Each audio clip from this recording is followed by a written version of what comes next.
Welcome back to episode 151 of the Hockey Cards Gongshow podcast. My name is Josh. I'm here with Troy. What's going on, good buddy? I'm good. How are you doing? Not too bad. I was frazzled because they have more audio issues. Yep, audio issues. And all is right with the world. If you watched the YouTube video last week or last episode, we were switched. And we didn't even realize it until, I don't know, maybe 3/4 of the way through, and we just kept going. But I don't think people liked it, Josh. I think we got negative feedback from that. Really? I don't think people wanted me on the left side. So we're back to the old. I don't know, man. I think it bothers you more than it bothers me, to be honest. I don't know. I think it was like a spontaneous A and B test, and this is I think people have spoken. We got Instagram comments. People didn't like him. Yeah, all right. I guess I was right in the world then. We're back on our right side, the good sides, I guess. Well, right off the bat, got to do, I guess, a in memoriam, right? It's like the Oscars in memoriam. This one happens to be a family member of mine, actually. Of course, share the same last name, so that doesn't give it away. Connie Madigan, Troy. Yes. The oldest NHL rookie ever, who made his debut in 1972 for the St. Louis Blues at a spry 38 years old. Yep. Looks like he's like 90 in that photo. Has a very Madigan kind of look. You know, you can tell like the males in my family. You can sort of tell he's a relative of mine. So we've now established in the last few weeks that had a cousin who was the what is it called? The warden. Yep, the warden at Alcatraz. And actually had a relative play in the NHL, which is kind of cool. Also, though, very much known for, probably more so than his hockey career, maybe with the exception on the West Coast, where he played most of his career in the minors and WHL and stuff like that, where I think he had a little bit of a following there, but also had the role of Ross Mad Dog Madison.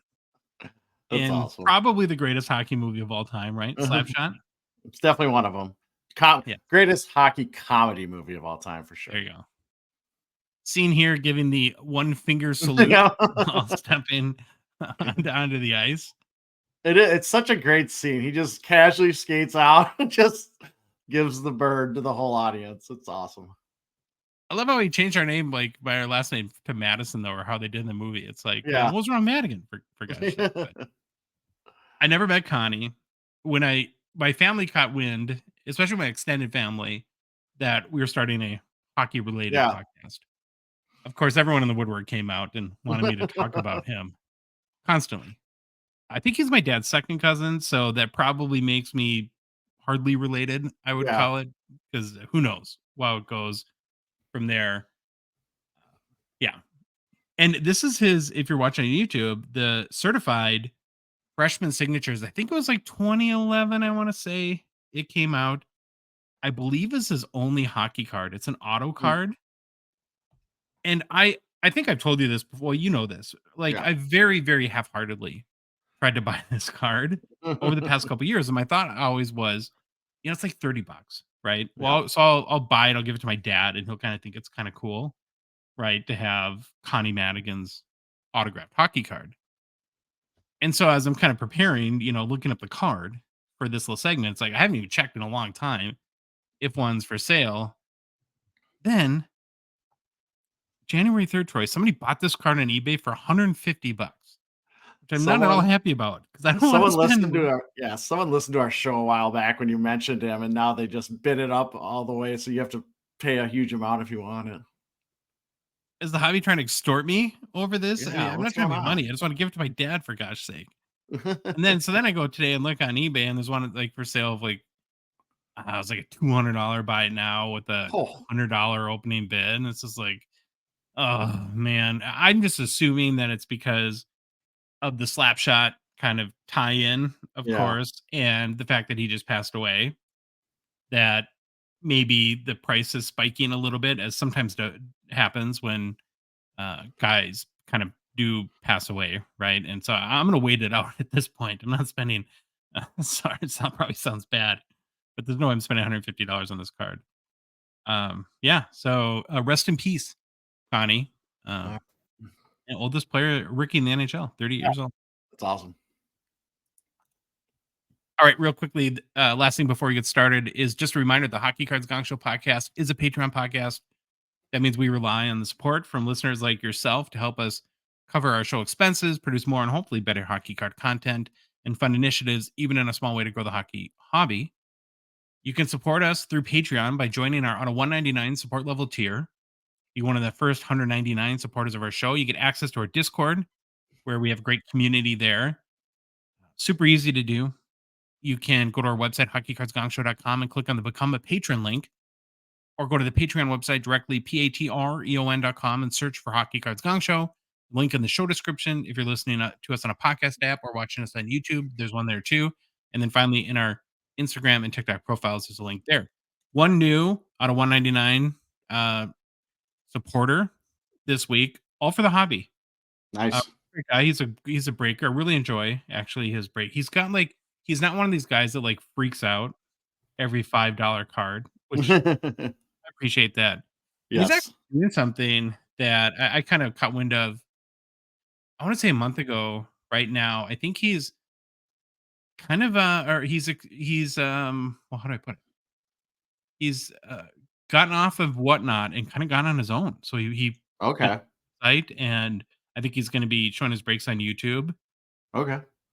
Yeah, it's kind of an interesting experiment. It'll be, hopefully it works for him. And you know, Yep. I think probably the appeal is you can save those fees and then maybe offer Yep. break slots to people. Yep. His website's sure. all.com. So as a thank you to him for supporting us, I just encourage people maybe to go check out his website at thehobby.com. All right, man, you ready with the game plan? Ready to roll? Today we begin with the almost greatest NHL player to wear number 51. Then it's off to our Gong Show social media roundup. Next is hobby news, followed by a look at early Series 1 gem rates. We then look at new product releases. Next, we take a look at some of our favorite hockey cards in the current weekly PWCC auction. And we end the show with personal pickups. Okay, Josh, previously we looked at the greatest NHL player that wore the number that matched our episode number. We ran through all the numbers, so we are now looking at the almost greatest NHL player to wear each number from the runners up in the Hockey Writers' greatest NHL player to wear each number article. The almost greatest NHL player to wear number 51 per the nominees in the Hockey Writers' greatest NHL player to wear each number article, and selected by me is this guy, Josh, Brian Campbell. Easy name. I could say it. I'm good to go. Of course, then there's a runner-up. And the other runner-up at 51 was Valtteri. I think it's Valtteri. Valtteri Filppula. That's what I'm going with. All right. Looks like a Scandinavian name. But all right. As a reminder, the greatest to wear number 51 was Franz Nielsen.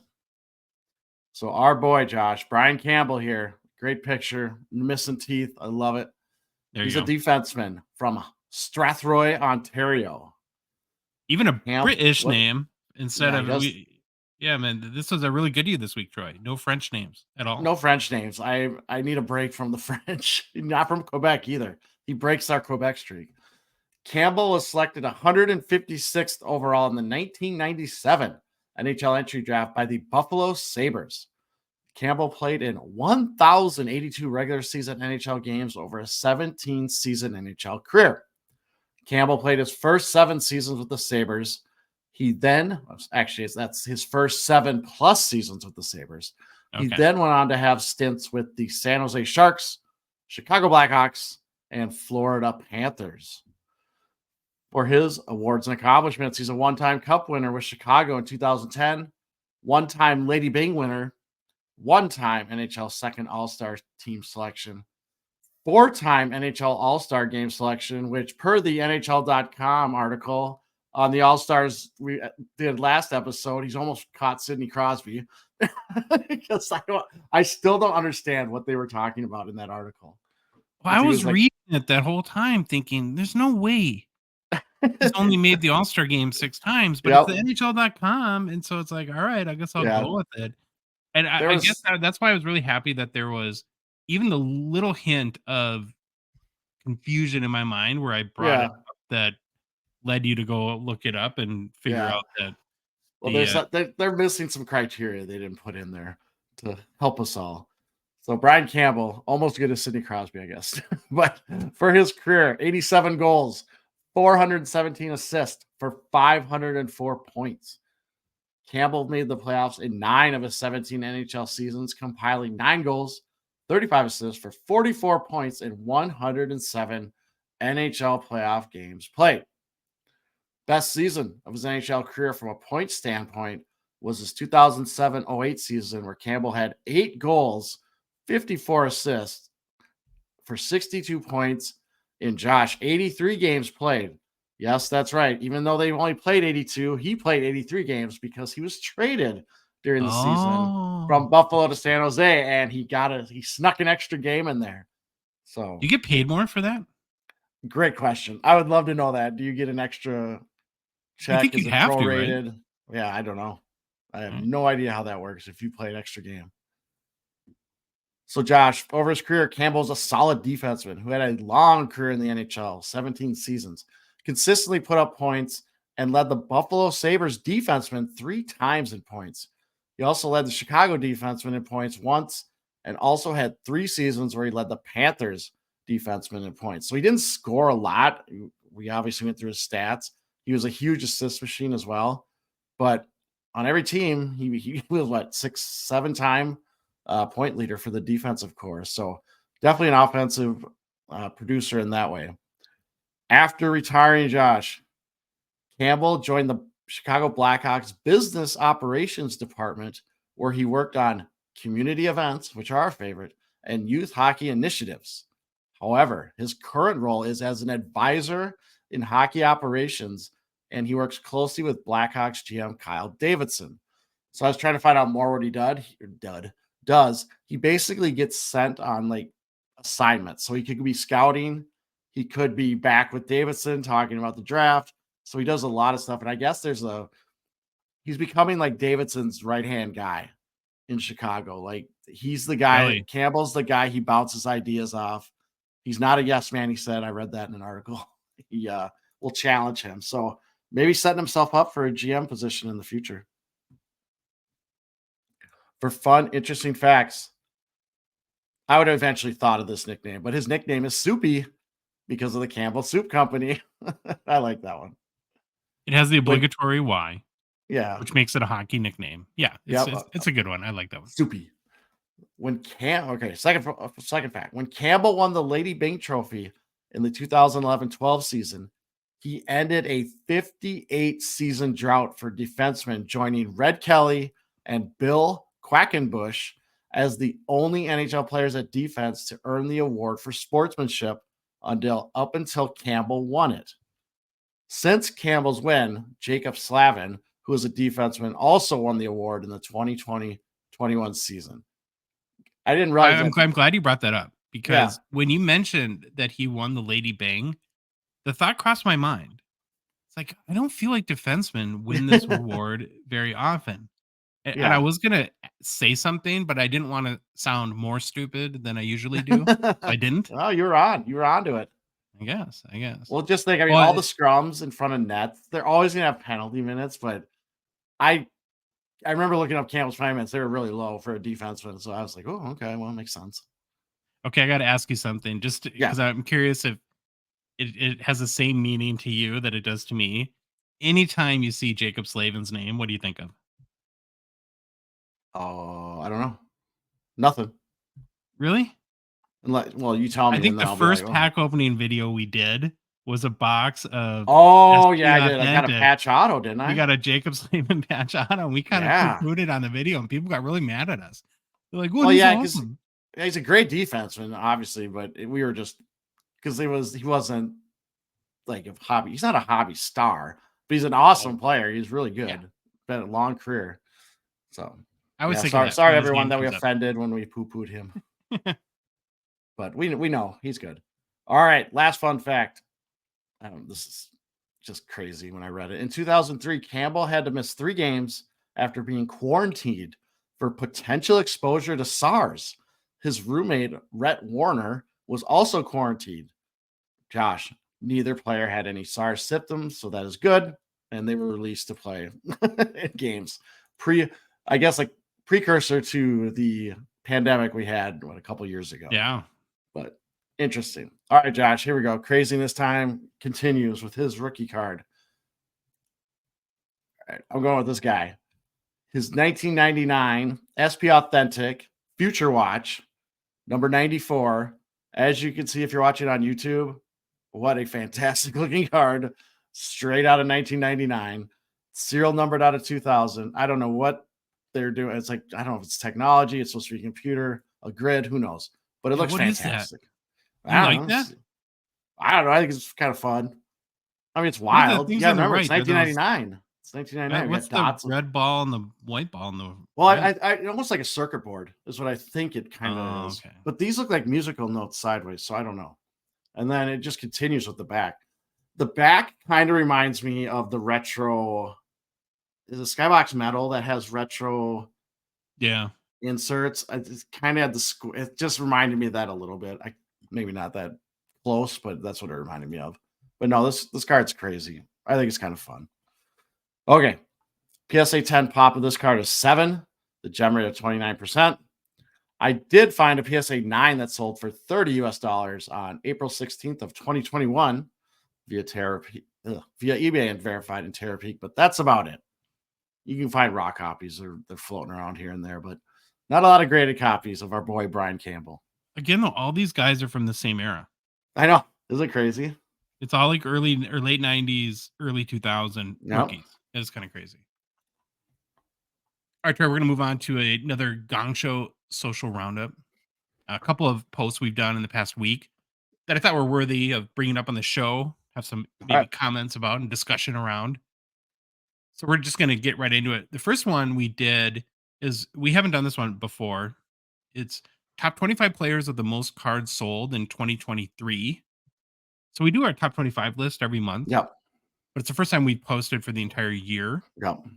And just so everyone knows, like, where we get the data, we use Card Ladder sales history, and it's just public sales. There's no way to track every sale that ever happened, because who knows, maybe 3 times the amount of sales that happen through eBay and auction houses happen at card shows, at card shops. You just never know, right? And then, too, another thing about Card Ladder is I'm sure that they miss some sales. We like them, though, because they use a lot of sources beyond eBay. It's like 15, 16 sources. And so what kind of the standard disclaimer that we give anytime we present data is that really don't focus so much on the absolute nature of the number.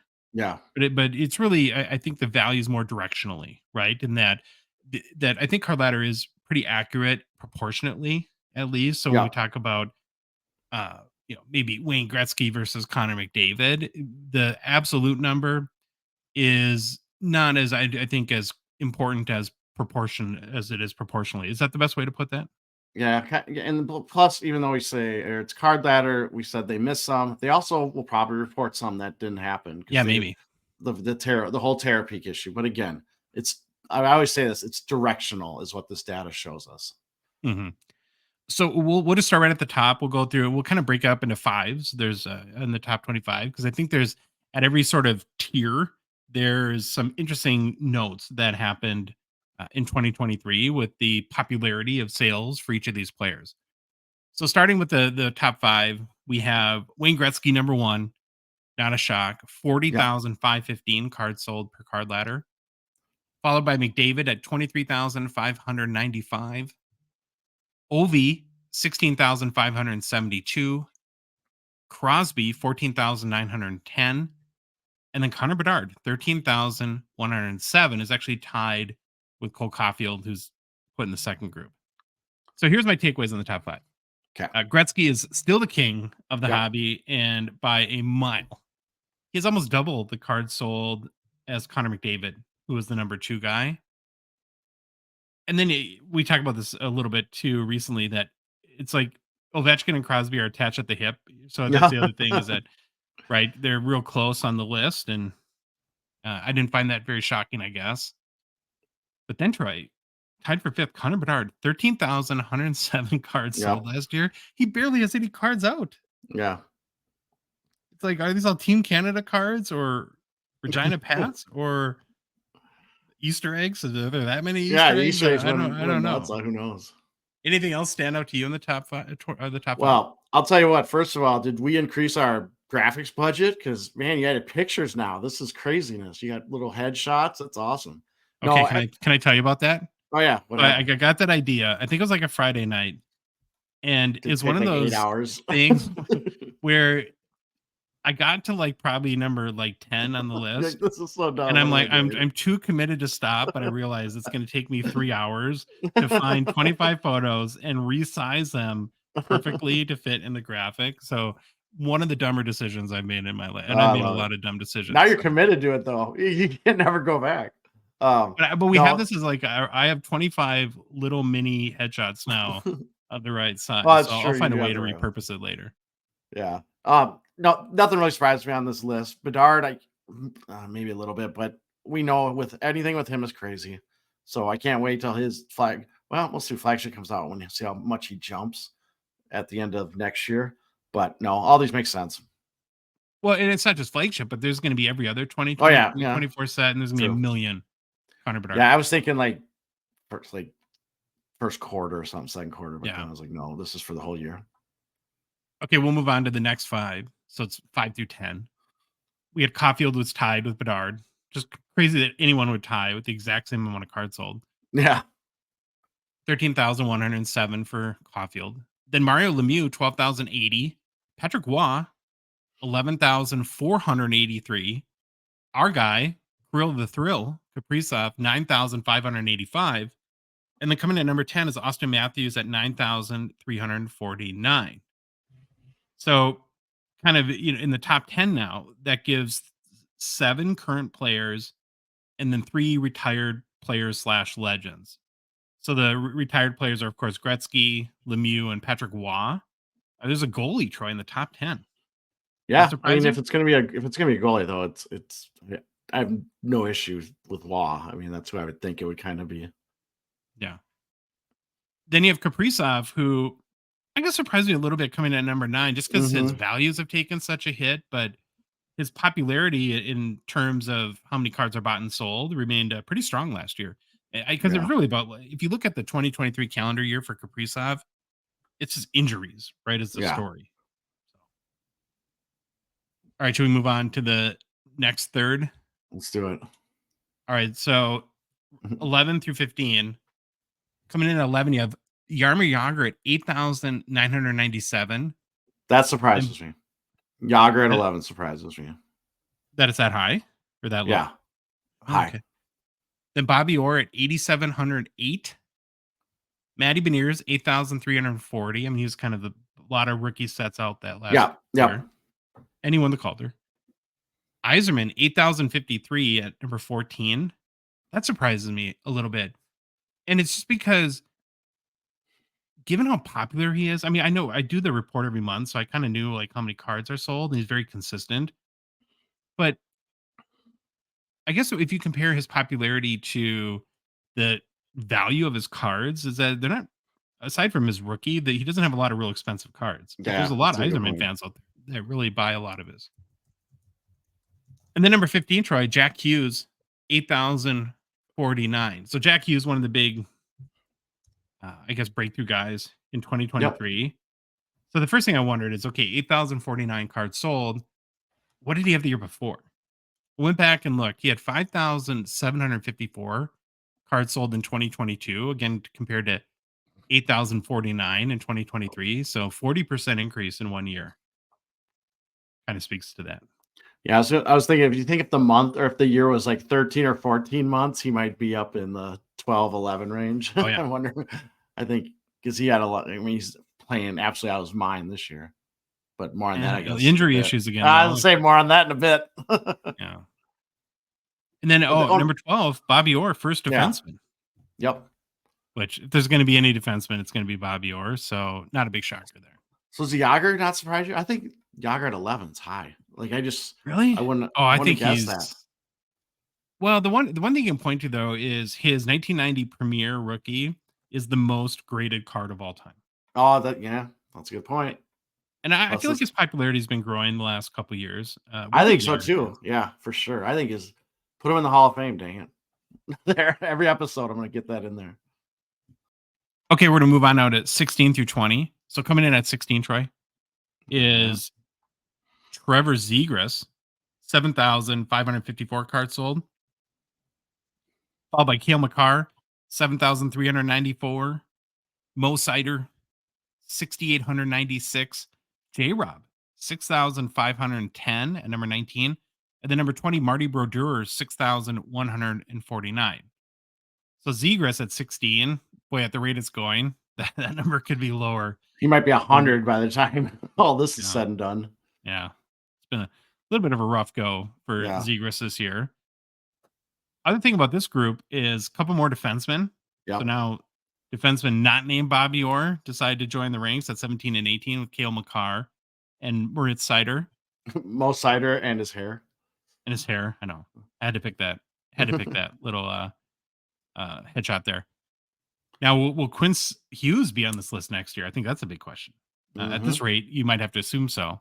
Yeah. And then we have our second goalie in Martin Brodeur. And I think no surprise there too, right? If you're going to pick two goalies that have a lot of hobby love, it's going to be Patrick Waugh and Marty Brodeur. Then the final group, Troy, 21 through 25. Start off a couple of goalies right away. Dominik Hasek, 5,602.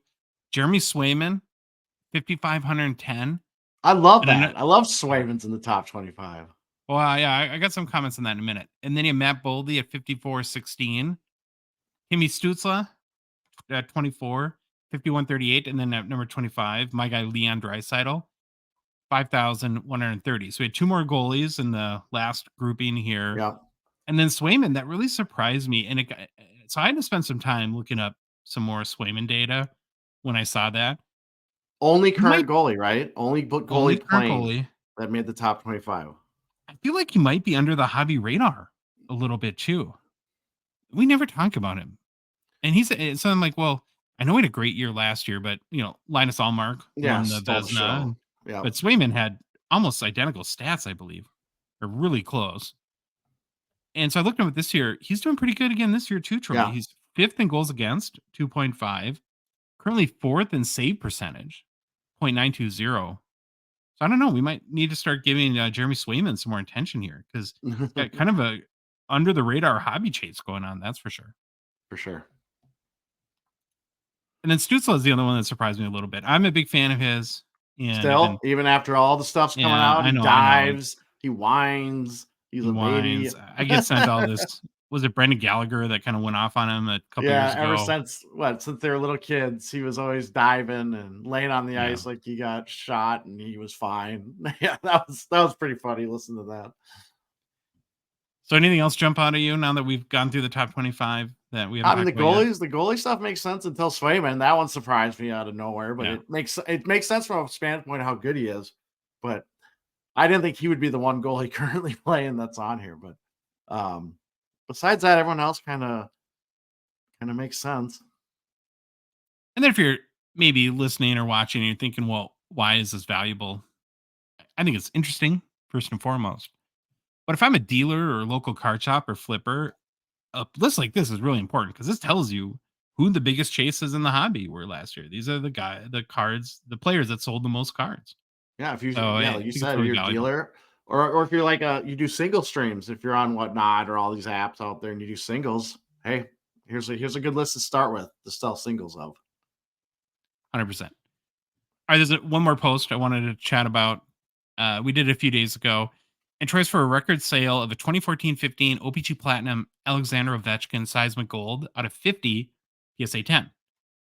So this card sold in the PWCC Weekly, of course, Gongshow partner and sponsor, for a big number, 1,710 US. And I wanted to bring it up because we had a really good conversation about it on our collab show, YouTube live show with Jeremy Lee last Sunday night. And then on the post, we had some really great comments as well. Now, I totally gong-showed this post because on the I was going to say something, but I saw you put it in there, so I fixed it. I fixed it here. So I left Connor McDavid's name on the template. So we got some comments around that too. Yep. The only thing I'll say about that is, of course, beyond that, it's a dumb mistake. It just kills me that all the other social platforms you can edit photos, Yeah. and you can't on Instagram. And I get why you can't, because people are commenting on the photo, and then if you Yes. change it, right? So I understand the whole part of it, but it just kills me, especially when you do a post like that and it's like up for an hour, and there's already good, like, a number of people have seen it. You got some good comments on it. I feel like, oh, as stupid as it makes us look, I don't want to take it down, but then it like tortures me for Yeah. hours because I see it, I know about it, and it's very tormenting. That's all I'll say about the whole thing. But forget that stupid error. Back to the card, and what I thought made this post interesting is the significance of the card, and I think why it sold for so much Yep. is 2014-15 was the first year of O-Pee-Chee Platinum. Yep. So therefore, it's the very first Ovechkin Seismic Gold, or if you collect Crosby, it'd be his first Seismic Gold as well. Anyone that was playing at the time. Also, 1,710 US dollars now is the most ever paid for a non-rookie Seismic Gold. Now we know Seismic Golds, they've been some of the most popular cards in the hobby and have been on fire on secondary markets for more than a year now. So I looked this up, Troy. I think you're going to be kind of shocked by this too.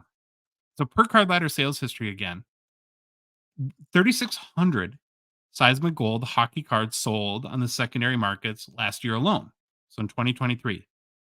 If you go back to 2014 and look at the entire sales history of Seismic Golds, 6,241 have sold since 2014. Hmm. So more than half of the sales ever for this card are within the last year. Wow. Well, that's good to see, because anecdotally, we know they got really popular in the last year. That basically proves it right there. Mm-hmm. And so now what I thought was interesting about the conversation and the comments, especially on the post, is it seemed like pretty divided, actually. Yeah. And I don't think it has anything to do with like necessarily the number that was paid for this specific card, right? We always say buy a card that you like, and whatever you pay for, it's up to you. Who cares? Yeah. But it does set a precedence, though, as again, it's the highest sale ever for a non-rookie Seismic Gold. And there is that part of these sales that kind of set the bar for other sales going forward. And the debate in the post was centered around, should a non-rookie, like ninth year card out of 50 really be worth 1,710 US dollars? Some people thought that that was low. I think other people pointed to the significance of O-Pee-Chee, maybe the fact that it's a PSA 10 and there's only two PSA 10s. I don't know. I just thought that that is kind of an interesting debate. I think I lean towards understanding the significance of the card, but I do feel though that from a value and precedent standpoint, $1,700 is a lot for a card like this. As much as I get that these are a really important card, and especially if you kind of believe in that first mentality. So if you're collecting cards that are non-rookie cards, and it's like, well, I want to get the first Ovechkin Jambalaya or the first Ovechkin PMG, right? I think that would also apply to the first Ovechkin Seismic Gold. Still a lot of money though. I'm curious, what are your thoughts on the whole A lot of debate money. there? I would never pay for it. I would never pay this much for it. However, I think you probably hit it. I kind of lean towards, so we have this auction going on. It's a pop 2 PSA 10. All it takes, you get 2 or 3 OV collectors in that auction that want this card. Oh yeah, It's going to drive the value up. So I lean right there towards there. PSA 10, pop 2. The first thing, I guess, I don't have that big of understanding on how much the first year Seismic Golds go for. I'm sure it helps. Don't get me wrong, but I just think you got 2 or 3 OV collectors in that auction, and PSA 10 with a pop 2 comes up of this card being the first. I think it just made a perfect storm to put that price at whatever 1,710 US. I believe it was the first time a PSA 10 is sold as well. Okay, So I yeah, think I that think you just supports your all that. theory of Yeah, finding a couple of the collectors that really wanted the card. But yeah, like I said, just sounds interesting. It's great debate. It's one of my favorite things about doing posts like this is to get yep, everybody's perspective, and not everyone's going to agree. And I thought there's some good discussion around that. yeah. Okay, before we move on to hobby news, just got to make a very quick mention for Gongshow partner and sponsor Slab Sharks. Very grateful to them for their support. Their first weekly auction of 2024 ends tonight. Of course, there's ridiculous cards in it. So be sure to go to slabsharks.com for a link to the auction so you can get your bids in. I think there's something like 700 cards, Troy, in this week's auction. Lots and lots to choose from. And if you're watching or listening after Thursday and the auction's ended, no big deal, because once one ends, the next one starts. So just go and they always have great cards every week. Also, if you're a Canadian hockey cards collector and are looking for an easy way to sell cards that also reaches a huge amount of collectors in Canada and the US, we'd recommend considering Slab Sharks eBay consignment services. They make it super easy to sell your cards because as a consigner, they basically do all the work. You just drop your cards off or send them in, and then I don't know, wait to get paid, I guess. Yep. And it's not just the tedious stuff that they do that we don't like doing anyways, like taking the photos or doing the listings or packaging, all that stuff. Where I think you really see the value of a consigner like Slab Sharks is the horrible stuff, like hunting down payment from buyers, handling post-sale issues, or shipping between the US and Canada. We do a lot of like trades and stuff with people like in Canada. It is a nightmare shipping. I hate it. It's my least favorite part of the hobby. So if you're Canadian, to have a resource like Slab Sharks that will do that for you, I think it's pretty awesome. Remember too, they're insane, and they're doing a 98% payout rate on all Connor Bedard cards through June 1st. Remember we just talked about like he already had 13,000 sales. Yeah. They can have 10,000 cards that they can sign in the next few months. Probably terrified that I say that, but yeah, I mean, what a deal! What a great way to try out their platform. So I encourage all you to go to slabsharks.com for complete consignment information and to start consigning with them today. Okay, I'm going to bust in here before you get to our next segment. I just saw a tweet come over my phone, 6 to 8 weeks for Bedard. Yeah, I know we mentioned I'm glad you brought it up. Yeah, we mentioned that he broke his jaw last show, but now we got the time frame. So I guess he's not coming back right away. He must have like really broke his jaw. Like, Or they're just being you really assume then safe that they had to 'cause wire it like completely shut Maybe. for. Plus, now that I step back and think about it, there's no need to rush him. If I'm the Blackhawks, you're not going to make the playoffs. Yes, I still want to see him score and do all that stuff. But from a Blackhawks perspective, they don't care about anything else but him and how he's going to produce. They don't even, I wouldn't play him either if I was them. Yeah. He might be coming right back as Series 2 comes out then. Yeah. We'll see. Okay. Good. Breaking news, Troy. Breaking news by Troy. Yeah, We need a breaking news sounder. We got to get a on board. Where are you on It's the coming. board? I'm looking still. I'm looking still. All right. Hobby news. Troy. Oh, jeez. What was your favorite Cutter Gauthier in Philadelphia moment? Well, my favorite. This is a lot of orange on this picture. Holy cow. Yeah, Oh, I don't know. This has the makings of awesome, or no, not awesomeness. It's just lots of drama. The worst of what comes out in people. It's like everything rolled up into one. One, there's like nobody even knows what happened, really, including the Flyers, which is the crazy part. So, okay, we're getting a little ahead of ourselves. Yeah. So, Cutter Gauthier just coming off a gold medal win with Team USA at World Junior Championships on the mountaintop, Troy, named the best forward in the tournament too. Then you fast forward a couple days later, and we see out of nowhere, really, a big trade where the Flyers, the team that drafted him 5th overall in 2022, ship him off to Anaheim for defenseman Jamie Drysdale, and I think a 2nd-round pick. So you might be thinking, well, why the heck would Philadelphia trade the 5th overall pick that was just named the best forward in the World Junior Championships? So apparently, shortly after the draft, he had expressed excitement to play for Philadelphia, right? So everything's going fine. But by last spring's, though, and ironically, after the last World Junior Championships, he had stopped communicating with Philadelphia. And then at some point, one of his representatives communicated to the team that he does not want to play for them and will not sign. Right. So this has been kept under wraps for what, 6, 7, 8 months, 9 months, something like that. Is that the good advice from an agent? Just ghost them and not tell them until a representative goes and tells them. I don't know how this works. I don't know how agents work.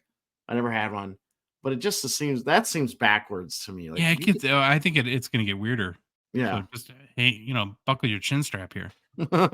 So they say he's not going to play for them. And then when you listen to like the Flyers strategy, they're like, well, we're going to try to keep this under wraps. He's a kid. He might change his mind.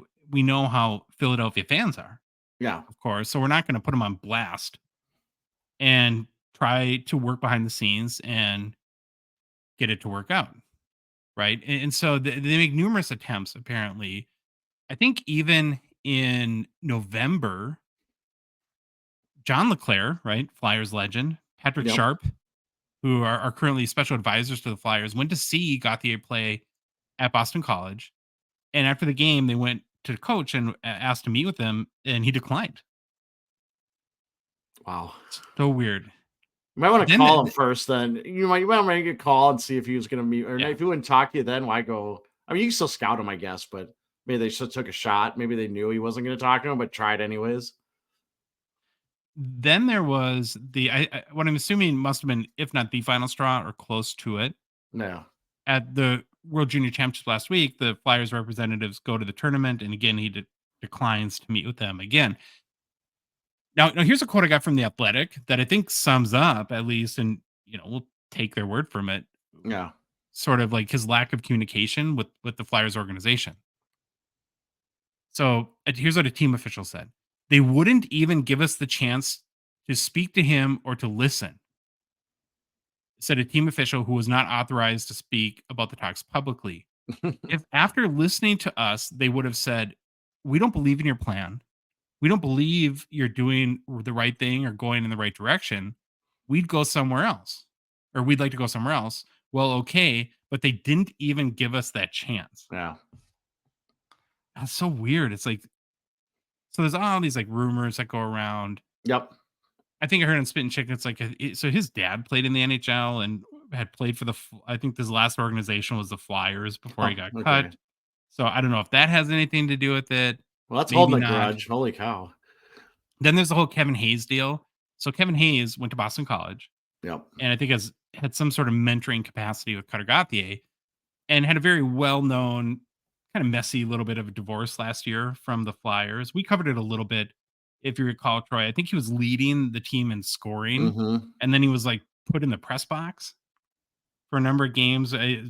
Conflict with him and Tortorella, probably, Yep. right? And traded away. So that people kind of, or I think maybe even someone in the Flyers had insinuated that Hayes might have had something to do with it, which Hayes came very forcefully back Yep. and denied everything and said that Yep. his family was getting threats and stuff like that. And then I think Philadelphia finally acknowledged that he likely didn't have anything to do with it. But I kind of agree with the point you made a minute or two ago, in that why would you not even tell them? It's just, Yeah. it seems That's the weird inherently part. immature to me. Doesn't Yeah. it to you? It's like, And you got to have, I know he's got an advisor, an agent, or whatever they call him. He's got to have smart people around him. I don't understand the play. I really don't. Just not even say, hey, I've thought about this. I'm not interested. I obviously don't know how this stuff works, but I think the worst thing you can do is just ghost him. But maybe he wanted to get traded and it worked out. Maybe he wanted, I don't know if he wanted to go to Anaheim or he didn't care where he went, just not Philly. And then another thing about the Kevin Hayes thing, the stuff Hayes posted about messages he was getting is absolutely ridiculous. Like, some people, that's the stuff that gets me so mad about social media. I some feel people need a bad for life. him. Yeah, I feel really bad for him. Like, there were some really nasty things. I won't repeat them here because it's a family show. I didn't have the time to look up, because I want to stick on the agent thing for a minute too. Yeah. That, so if you're like a legitimate NHL or sports agent and you have a number of clients, probably the biggest part of that job is having good, healthy relationships with the 32 NHL general managers. So it makes me wonder if like his like uncle or sister-in-law is his agent or something like that. Well, Because any like agent that, like I said, that is well known or represents numerous players is gonna at least communicate. And even if they said, hey, he's not gonna sign with you, here's his 3 bullet points why he doesn't want to talk to you. It is yeah. what it is. Move on. But if you go off of the word of the Flyers, like literally they just ghosted him. And we are, yeah. And good key point right there. We're getting one side of this whole story. Who knows? Gauthier might come out later and say a bunch of stuff that refutes us. I don't know. But interesting. I want to go back to the agent thing. I agree with you 100%. You want to have a good working relationship with all these teams. However, look at the baseball side. Scott Boras is the biggest, you know what, in the world, and is an antagonizer. And he's got all these big baseball players, and it doesn't stop him from getting them huge contracts. So I agree with you, but I'm guessing there's just some people that operate that way. Now, I don't know who his agent or advisor is. Can't remember what they call him before they, or he's got a sign now with Anaheim. Well, now, right? now with NIL, they all have agents, like, Yeah. basically in like the 4th grade. Yeah, I'm stepping out of my lane trying to talk about agents and stuff. So it's really weird. And he's just a young kid. He's like 19. So you have to wonder, well, how is he going to deal with all this? If you had to pick a city not to do this to, I'm assuming most people would pick Philadelphia. Do it in Minnesota, because guess what? We're the most passive, aggressive fans you can find. We won't do it to your face. Yeah, we'll just complain about it on the radio stations, but we won't do anything at the game or anything. So I mean, that's a whole nother element to this thing where you'd have to imagine it'll be pretty electric when the Ducks. It's only once a year. They only go to Anaheim. Only goes to Philly once a year. Yeah, there you go. So I guess it worked out for him in that regard. Yeah, I don't the whole and then it's like, so he goes to Anaheim, and is Anaheim just like purely deal and like disgruntled prospects or I don't know. It's bet. pretty interesting. I am curious. I'm curious how they landed on Anaheim, or they were the ones that wanted to take him, but it's they offered Drysdale back. Yeah, they got a guy they wanted. I had a good point I was going to make, and I can't remember it. Well, I want you to run through, because you did some research on other guys that had refused to play for their team. So why don't you run through that? Yeah, so I just wanted to find a quick list, and obviously there's more than this, but these are some of the bigger names I could find. Eric Lindros, famously drafted by Quebec, was like, nope, I ain't going to go there. Hey, guess who the big beneficiary of that one was? Philadelphia Flyers. So remember, it's worked out the other way too. And then Adam Fox was drafted by Calgary and then traded to Carolina, and he didn't want to play for either of those teams. So he was moved. I can't remember where exactly. I don't think it was the Rangers. I thought he was somewhere else first, but maybe it is. I can't remember. And then, as mentioned before, Kevin Hayes, Chicago. He didn't want to go there. And then I think a big one, Brian Berard, Ottawa. Mm-hmm. That one was every list I found. That one was brought up. And I was going to say too, I actually do not mind a kid saying I don't want to be, or I'm not going to play with you. I fall into the court of giving the players more power. That's where I am. I just think players have been, I don't know what the word is, held down for a long time by devious owners. And I think they have a right to say, hey, I don't want to go there. Like, I go get a job. I don't have to go to some company if I don't want to. So I have no problem with them saying no if they realize what the consequences are and how they have to move on to a different team. So I think there's some part of that. But again, I just don't think he did it the right way. If this is truly what happened. Yeah, I kind of agree with you. The other thing that's interesting is that maybe is this again another symptom of this new era of young stars that are going to be really, really not just flashier or shine their personality, but be a little more assertive when it comes to stuff love like it. This. I hope they are. I hope they are more assertive. So Anaheim gets another dynamic young forward, right, to add to their core. Now we'll have to see if Gauthier joins them after the college season. He could have joined the Flyers at this year, even really after last year, and followed like Matthew Nyes, who I don't know if you saw that, but he got hurt today. Does not look good. Practicing, he had to have like 3 guys carry him off the ice. So, really? Jeez. Yeah, not good there. And then, of course, in return for Gauthier going to the Ducks, the Flyers get Jamie Drysdale, who was the 6th overall pick in the 2020 NHL entry draft, and then that 2nd round pick. So Drysdale's got a lot of promise. It sounds like the Flyers wanted a puck moving defenseman.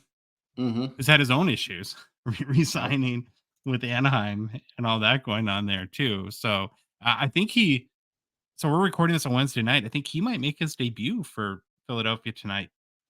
Nice. So Well, We'll I see think how we he does talked there. offline about this, but if I'm Jamie Drysdale, I'm just like, I love it in Philadelphia. Oh, I yeah. love this place. So happy to be here. You'll just endear yourself to the fans forever. I kind of agree with you too. I actually think that this is sort of healthy drama for the Yeah. sport. Maybe not for the parties involved, Yeah. but it's better than like somebody doing something abhorrent or illegal or something like Yeah. that. I think it's kind of like sports soap opera stuff, right? It gets people, Yep. everyone loves drama. So, Yep. and then really quickly, Jamie Drysdale is a 2021 Young Guns PSA 10 pop 199, 28% gem rate, pretty low. Whew. Last sold for 75 US dollars. I think um, a couple days ago or maybe today. Now, if you went back 3 weeks ago, Troy, on December 16th, it was selling for like 41. Yeah. So nice little Philly bump there. And I'm sure there's some fans and collectors excited to get him to their team. Yep. For sure. Now, the big story before all this whole Cutter Gauthier stuff was I like William the picture. Andrew Michael Jr. Nylander Altilius swimming in the dough, Troy, signed a Yes. massive contract extension with your Toronto Maple Leafs. Yeah, he's got so much money, he's throwing it around on the ice, it looks like from your picture. Yeah, he is. 27-year-old forward signed an 8-year, $92 million contract extension. That's an average annual value of 11.5 million or 1.92 million per season for each of his 6 names. So if you divide his money by his name, you get 1.92 million.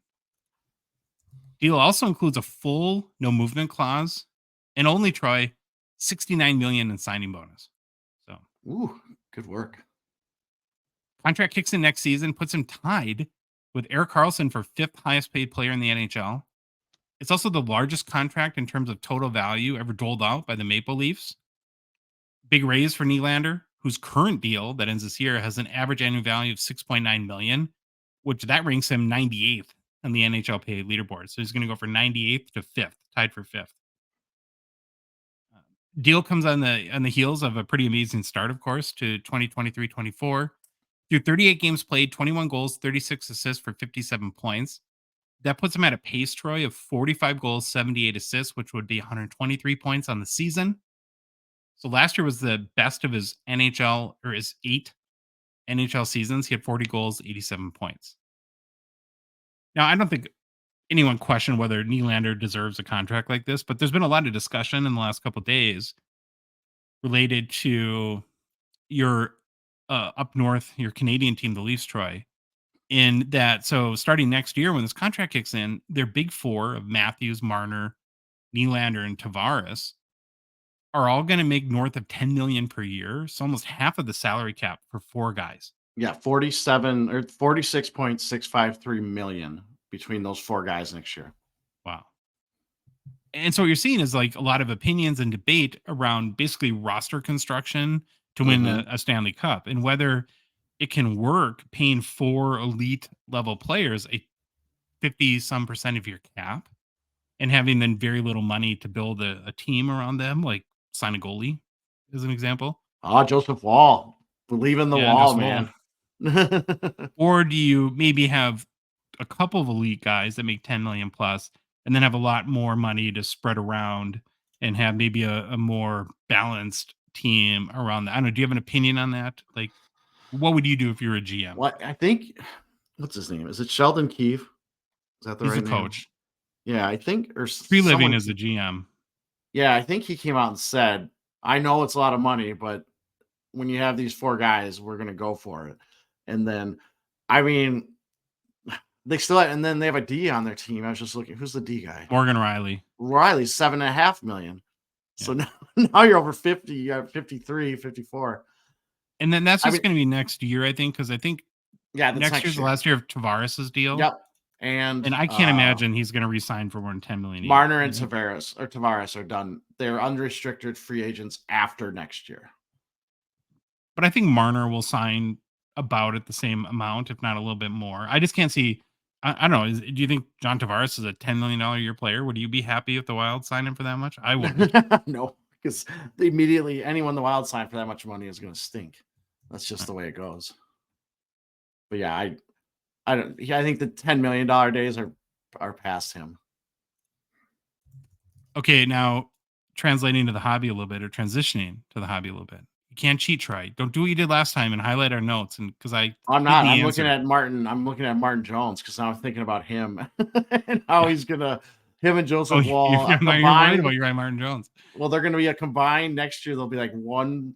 Or no, what Wall is at? I'm looking at Cap Friendly. If anyone wants to play along at home, yeah, Jones is unrestricted free agent next year.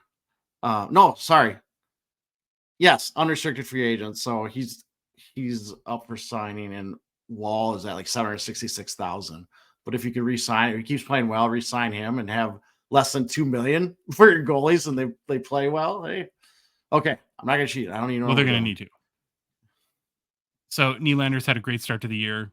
Okay. Maybe overshadowed from the hobby point of view, Mitch Marner a little bit. I don't know. So I was curious, and I looked up the past 30 days. Okay. Who sold more cards per card letter sales history on the secondary market? Okay. So it's William Nylander or Mitch Marner. Who do you think has sold more cards? Just because you're asking me this question, I'm going to say it's Mitch Marner. Oh, you got it right. Because I figured the easy answer is Nylander because he's playing awesome. But I figured the reason you asked me this is because it's Marner. Well, I actually was going to ask you before I knew the answer, and I was a little bit surprised. So Mitch Marner in the past 30 days, according to card letter sales history, has sold 424 cards. William Nylander 397. So pretty close, but Yeah. I just feel it's been a little quiet hobby-wise this year on Mitch Marner. Well, I mean, that goes back to our whole how many hobby stars can you support? Mm-hmm. Toronto's got a lot. All right, William Nylander, Troy, is the 2016 Young Guns PSA 10 pop 1,195, 67% gem rate. Last sold for 220 US on January 8th.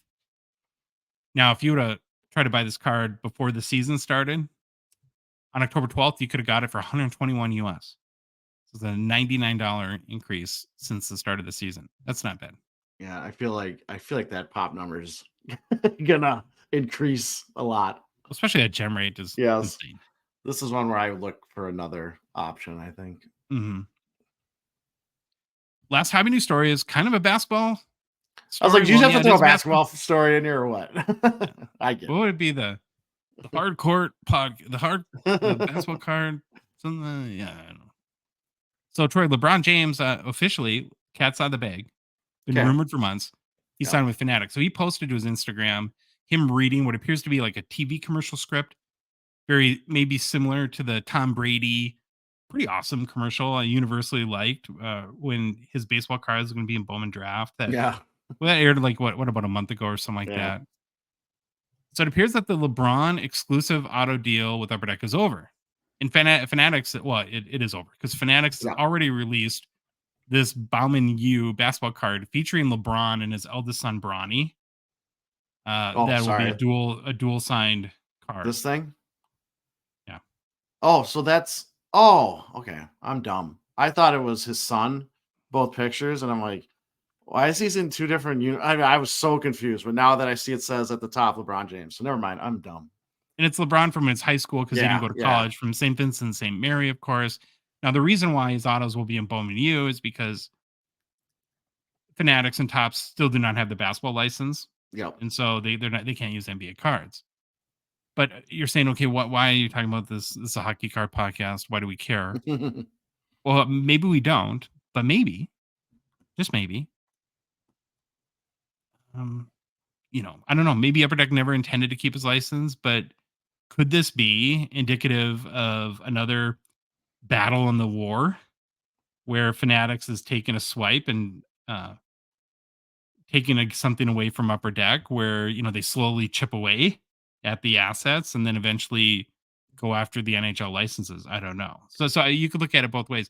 Now, part of you could be like, well, it's weird that Upper Deck had the Jordan and LeBron licenses for so long. I've always thought that's weird, but and they couldn't make cards. And actually, I kind of feel, as much as I do like Upper Deck, and I hope they retain the hockey license, I don't like when, either way, whether it's Fanatics side or Upper Deck side, LeBron James has been the biggest star in basketball for 20 years. And the fact that for however many years now, there can't be auto cards, that's wrong. In my opinion, I don't like that. And so, we've had all these auto issues galore too, with whether it be Caulfield or Zegras or Cider, and Hmm. people have speculated, well, it's Fanatics trying to make a run at those guys. I don't think that they should do that to Upper Deck anyways. But I don't know. So what do you take this as? Is this just contract was up, Fanatics offers more money? Do you think Fanatics has been, I don't know, trying to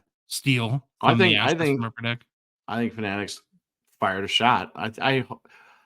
Everything we know about Fanatics and we've seen them pluck away at this industry and this hobby, I think they're going to go for whatever they can get. They don't just sit around and let stuff sit. They want to own and control every piece of it. And I think they're going to keep going for other people. And I don't know how it all works, but I would not be surprised if we see, do you think Jordan or Gretzky at some point? Maybe Jordan more than Gretzky, because I think they try to go after another big player, and then eventually, I What think would they're what would going to try. happen if I Upper think Deck? they're going to try to get the license. I do think they are going to try to get the license, even though when Luber was around, he said, "No, we don't want hockey." I think they're going to go after it whenever that deal expires. If the NHL and the NHLPA open it up, they're definitely going to be in it. But maybe they stay with Upper Deck and don't even open it up to anyone else. But I agree with you. Well, we got to throw in the fact too that as of next year, they're the jersey manufacturer. yeah, yep, So then that's going to factor in it too. Now, you said, what if they went after Wayne Gretzky? How much money would that cost Upper Deck in that? I mean, if there were no more Wayne Gretzky auto cards yeah. in hockey products, holy cow, that would be awful. And the thing is, Fanatics has. I'm going to guess Fanatics has more money than Upper Deck. That's just my guess, but I could think, be wrong. I think that, well, Upper I Deck's a don't private think I company, am, but but I I could don't be. think, I don't. yeah. I think Upper Deck has like 250 employees, and Fanatics is Yeah, a Fanatics B is in a billions billion dollar upon company. $1 billion company. Pretty safe bet there. So again, Yeah. just another little story. There's going to be a lot of these, I think, over the next few years. But Yep. the thing that I think is worth mentioning about the license, we don't even know how long the agreement is. That's Yep. kind of been protected and coy, Yep. and they just said it was long term, so it Yep. could be a number of years, anyways. Okay, Troy, I want to move on to an early look at Series One PSA gem rates. So I think 2023-24 Upper Deck Series 1 came out on October 16th. Puts it just about 3 months now that the product has Okay. been out. And we're starting to see some of the pop numbers through PSA reach what I would call like maybe a statistically significant amount, where you can Okay. actually take a look at what gem rates are and have a reasonable assuredness that it's going to be at least close to Yep. what they ultimately shake out to be.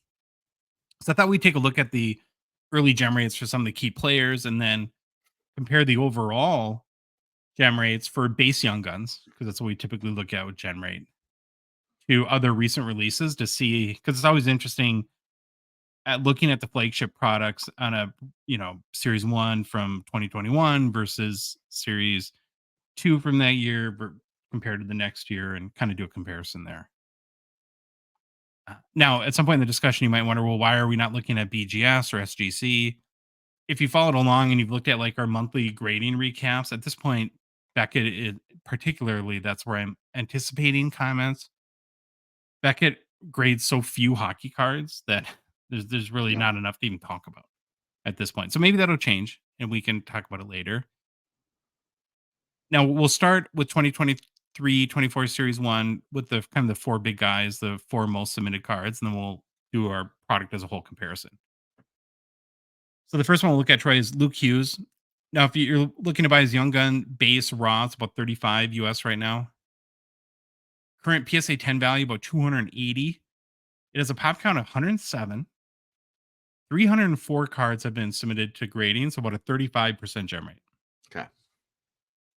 Not a good Matthew start Nyes, for the who gem rate. got hurt today, which sucks. His current base Young Guns Raw is about $40. PSA 10 value 175. PSA 10 pop count 65. Total number graded 216. 30% gem rate. So we had Luke Hughes 35%. Matthew Nyes at 30%. Next is Devin Levi. A couple goalies, like 2 of the top 4 continue to be goalies. This is such a great picture. I love Yeah, this I like picture. this card. His Young Gun base raw is about $20 US. Current PSA 10 value about 84. PSA 10 pop count 102. Total number graded 196. 52% gem rate. So you have 35% for Luke Hughes, 30% Matthew Nyes, and 52% for Devin Levi. Well, I think it's just because people that collect goalies are obviously smarter. So they've looked at these cards. I'm just kidding. Go Very goalies. scientific. Well, I don't know. You might be onto something, because when you look at Dustin Wolf, whose current base Young Gun's about $13 raw. PSA 10 sells for 85. There's 75 PSA 10s, 125 graded. That is a 60% PSA 10 gem rate. Someone at the printing facility really likes goalies and made sure that these came out. Yeah, they got like the sharp Yeah, blades, got the sharp blade. They weren't wire cut though, Troy. We know that. No. That's just a rumor. All right, so I went and I actually, because don't have a life apparently. I went and did a spreadsheet of the 50 base Young Guns, including the checklist in Series 1. And 1,499 have been graded. Right? There's 620 PSA 10s. So the aggregate gem rate as of right now, in just about 1,500 cards graded for Series 1, 2023-24 is about 41%. So you're like, well, how does that compare to recent flagship releases? So we'll just go in reverse chronological order, right? And this is PSA again. Yeah, this is just PSA. So if we look at the prior release, which would have been 2022-23 Series 2, 7,443 cards have been submitted to PSA so far. 2,578 PSA 10s, 35% gem rate. So far, Series 1's about 6% higher. Yep. Go back to Series 1 of 2022, 15,559 submitted, 5,026 graded PSA 10, so 32%. So pretty consistent in between Series 1 and Series 2 last year, right? 32% in Series 1, 35% in Series 2. Then you look at the year prior. So let's look at the 2 flagship releases for 2021-22. I didn't look at extended.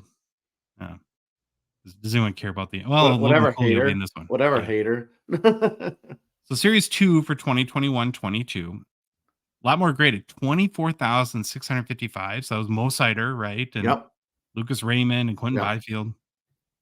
15,664 PSA 10, 64% overall gem rate for the base Young Guns. When looking at all 50 in Series 2 of 2021. Then the set prior to that was Series 1, of course, for 2021. That would have been Cole Caulfield and Trevor Zegras and Jeremy Swayman. We know that one's super low. That one's pretty low, right? 20,984 base Young Guns graded at PSA. 7,123 PSA 10s, 34% gem rate.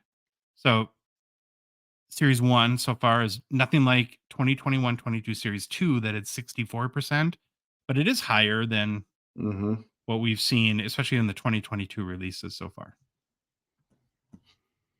So the grade and flip game looks a little bit better, especially on the young goalies. Yeah, definitely young goalies. It's wild to me that 1, 2, 3, 4, 5. I mean, I will say not including the most recent one, last 4 releases, 75% were below 40%. That's crazy to me. It's like, did Upper Deck buy new blades for Series 21, 22, Series 2? It's like, wow, they just seem really low. But this kind of wasn't the point of the exercise. But another thing that stood out to me and just seeing this data together, we've talked a lot about how kind of ho-hum so far 2022-23 hobby classes. So if you look at the 2 Series 1 and 2 for 2021 combined, what is that? Yeah, you're dead on. 46,000 base Young Guns have been graded compared to 23,000 in 2022-23. So half. Yeah. It's just not somebody super exciting to.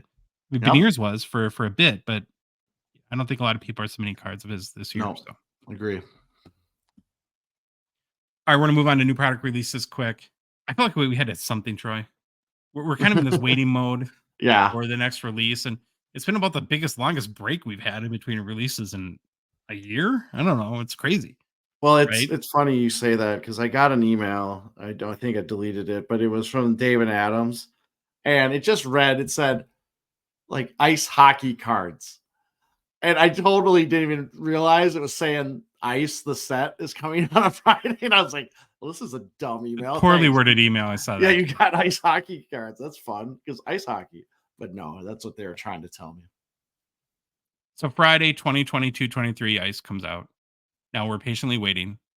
So I'm like, well, what can we do to add value while we're all sitting here waiting for this to come out? And I thought, well, Yeah, let's look at last year's ice release and see what the top sales were. To the rookies are different, of course, so it's not going to tell us who to chase, yeah, but it might give us some indication of like what are the big chase cards that for the right rookie could have a lot of value.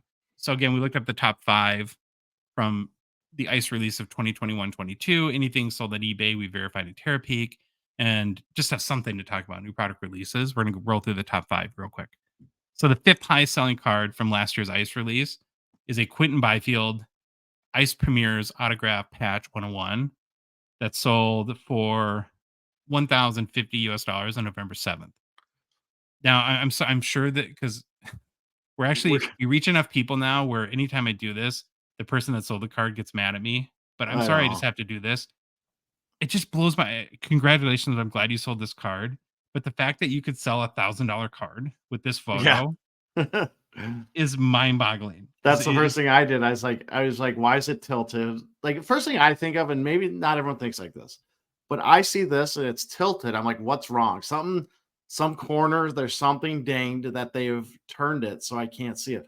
Why is it turned like I don't understand why you would do this unless you're trying to hide something. You can't do an assessment of the card. So you're just going to Yeah. buy the card no matter the condition. It is a one on But it's one. a So maybe, one-on-one, so who cares, right? I I guess who mean, cares? Sick patch though. yeah, great patch. Yeah. Now the number 4 card is the same card again. It's another Ice Premier's auto patch, but it's for Jeremy This Swayman, this is right? sick. That is Yeah, sick.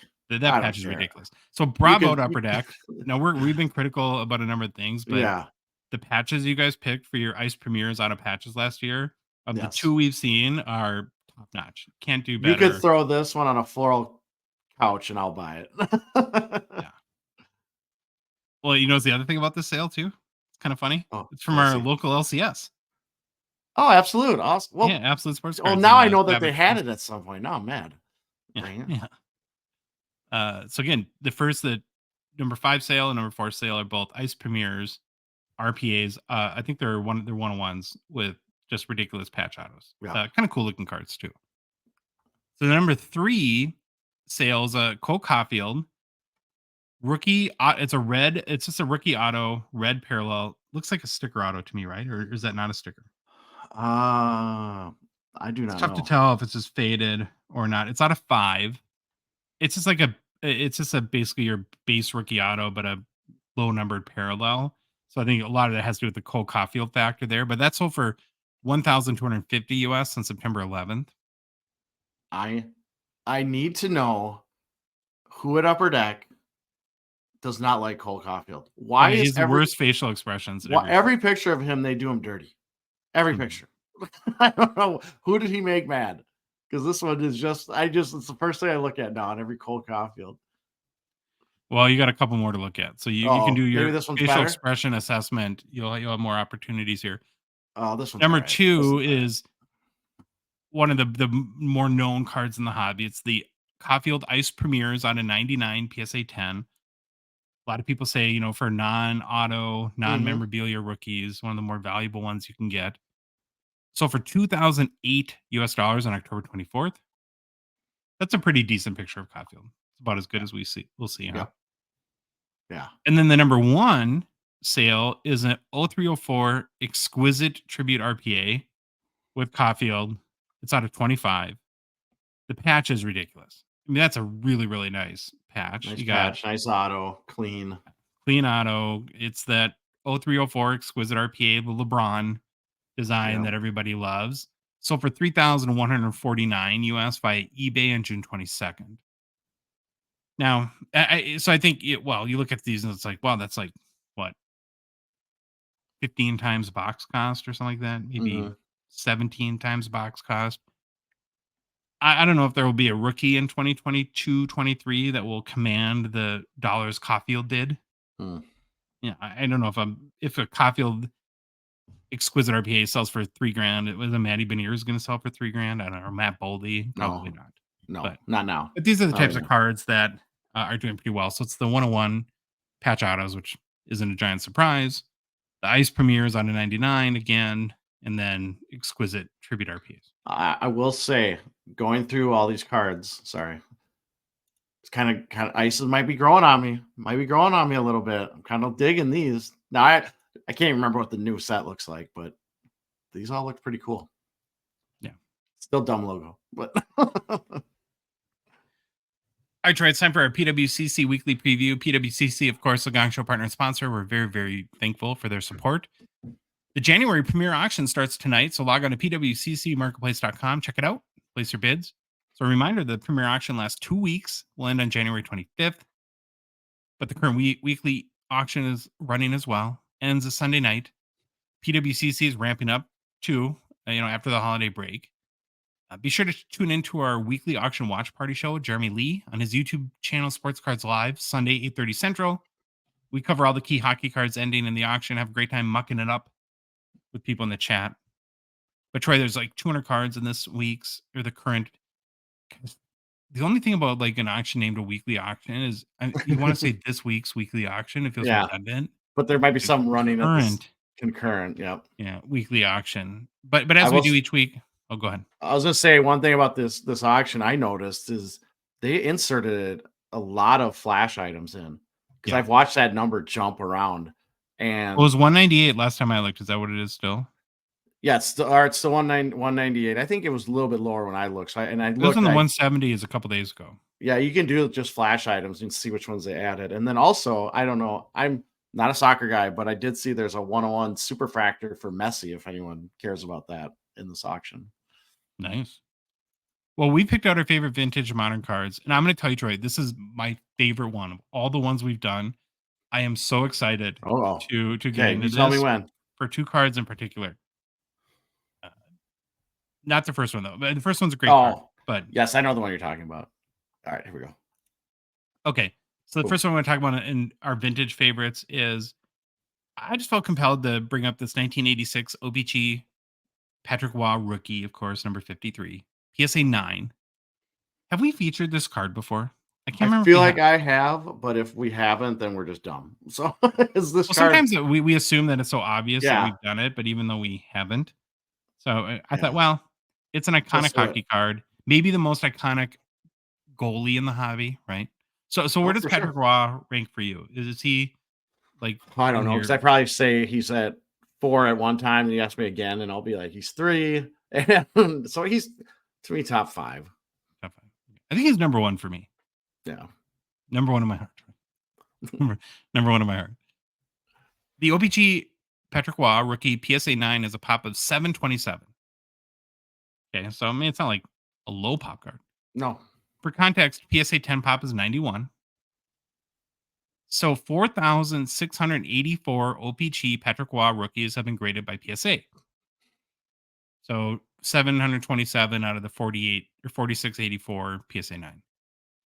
Now we'll throw in the BGS numbers here too. So there's 158 BGS 9s, 71 BGS 9.5. So I think there's 91 PSA 10s, and then there's 10 BGS 10s. No black labels.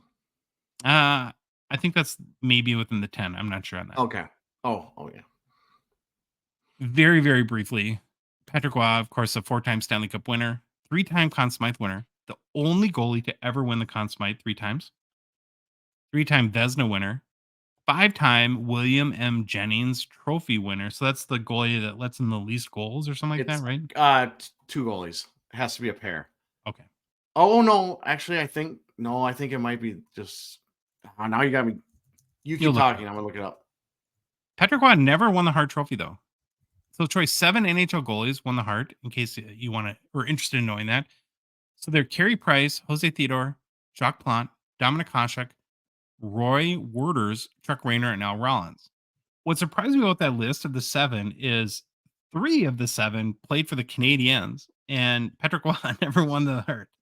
Right. So Yeah, if you think that's if any Canadians goalie would have won the Hart, it might have been either might have Jacques been. Plante or Patrick Waugh. Yeah, and okay, Jennings Trophy given to the goaltender or it's got the S in parentheses. So Okay. 1 or 2, having played a minimum of 25 games for the team with the fewest goals scored against it based on regular season play. I would assume in those 5 times, Patrick Waugh, given the era of the league, played the majority of the games. Oh yeah, I'm sure. And I was just going to say, when you think of the Jennings, think of I wanted to make sure I was right before I said it. I could 99% predictability was the Allmark and Swayman last year, and it was because they both played more than 25 games. And we know Boston barely allowed any goals in the regular season. So we know that it's an iconic card. We know that Patrick, and because any card that's going to be Patrick Waugh's rookie is going to be iconic. But Mm-hmm. are you a fan of the design of the card, the photo of the card? Do you just like this card? Photo, huge fan. I love it because it's old goalie gear. It's the brown pads. Doesn't I even mean, match. Yeah, it doesn't match. Yofa blocker. Who remembers those? I sure don't. I don't remember Yofa making goalie stuff. Sherwood sticks, love it. Helmet is like a precursor to the the mask they wear now. Got the big dangler on it. I love it. Cooper glove. That's just sweet. The design. Look at the slab tray. Look at the cert number on the slab. 0609004. That is an old slab. Oh, I was just saying, I thought there 0? was I thought it said 33 in there or something. Yeah, that's boy, that's PSA was just super old. starting out, it seems like. PSA slab. Now, when you look at like the condition of the card, it is great at PSA 9. I think the biggest flaw is the centering. It's a little bit off left to right. Yep. Not horrible. It doesn't. You have to kind of like focus your mind on centering, I think, to notice it. Pretty nice looking card, and of course, very iconic hockey card to boot.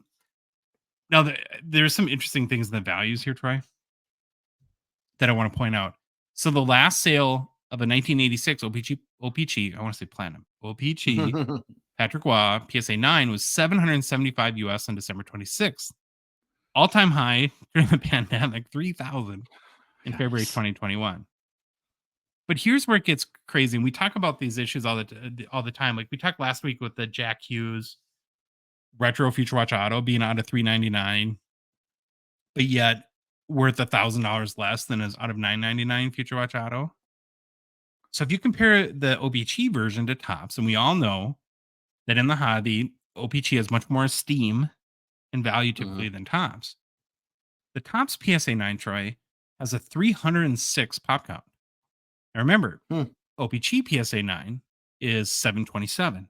Yeah. So less than half, right? Yeah. Last sale of a Topps PSA 9 is $375 US. Last Those sale the hobby of made no sense. Yeah, O-Pee-Chee PSA 9 $775. Make no sense. Makes 0 sense, right? Again, you find a collector their first day in the hobby and you show them this and they don't, and they're like, what? This is crazy. Right? Half the pop and half the price. So I don't know. It makes me think like if you want a Waugh rookie, that the Topps is a pretty good value. Yeah. You got a current bid? I don't have a current bid, Josh. It is probably I'll guess $300. Let me look. I don't think it's 300. Yeah, maybe it is something like 300. I totally forgot to look up pricing, so we're gonna have to do a little we're just gonna do this. We're gonna do it on the fly. What do we got? 1986 on-air production meeting. Well, you can just do Patrick Waugh too. There we go. All right, current bid is $600 US. So that was way low. Oh yeah, wow. Boy, and with buyer's premium, that's like $720 already. Yeah. That's crazy. That's crazy. Just a little like weird, like if you ever search for hockey card sales data, Patrick Waugh aside too, one of the more annoying players to get sales data from. And it's a totally random reason too.